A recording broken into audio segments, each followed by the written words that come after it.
My special mention is need for establishment of 150-bedded ESIC hospital at Mulgaon in North Goa district.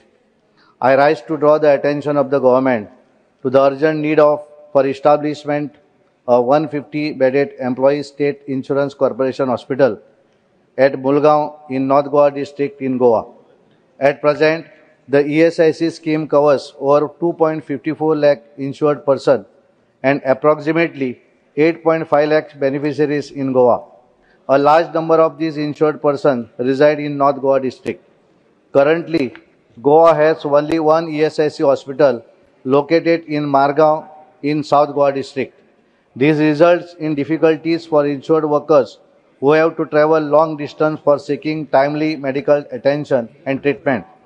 In this regard, it is also important to note that in the 189th meeting of the ESIC, the acquisition of approximately 5 acres of land at Mulgaon was approved at a proposed rate of rupees 14.16 crore for the construction of the ESIC hospital, and accordingly, the sale deed was executed in December 2023, and possession of the land was also handed over to the ESIC by the Goa Housing Board Corporation.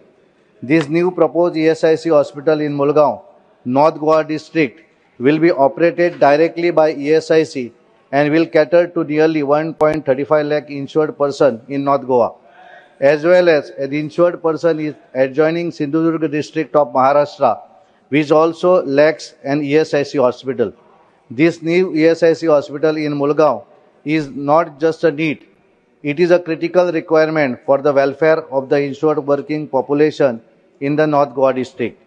I appeal to the government to ensure that the construction of the 150-bedded ESIC hospital at Mulgaon is taken up on priority and that all pending processes are expedited at the earliest.